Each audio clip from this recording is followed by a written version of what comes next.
کہتے ہیں کسی نے کسی ولی خدا یا پیغمبر سے پوچھا، میں جو اللہ کو اتنا یاد کرتا ہوں، کیا میں بھی اللہ کو یاد ہوں؟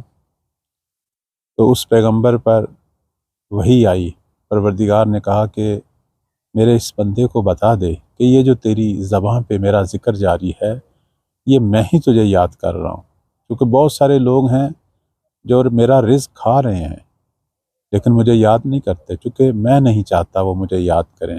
انہوں نے ایسے ایسے گناہ کیے ہیں، پتہ نہیں کیا انہوں نے ایسا کیا کہ اللہ نے اپنے ذکر سے محروم کر دیا۔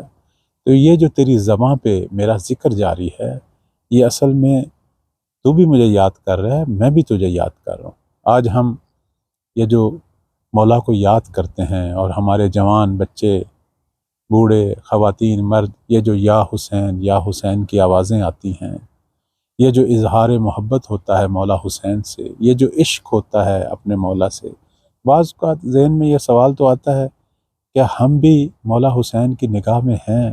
کیا وہ بھی ہمیں یاد کرتے ہیں؟ تو یہاں بھی وہی معاملہ ہے، یہ حسین نے ہی تو آپ کو اپنا عاشق بنایا ہے، اسی لیے آپ کی زبان پہ مولا حسین کا نام جاری ہے۔ یہ اصل میں وہی ہمیں یاد کر رہے ہیں کہ ہماری زبان پہ ہمیشہ ان کا ذکر، ہماری فکر میں حسین، ہمارے دل میں حسین، ہماری روح میں حسین۔ یہ حسین ہی ہے جس نے ہمیں اپنا محب بنایا۔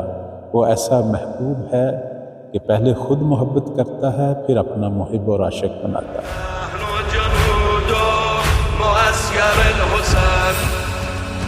بدم المظلوم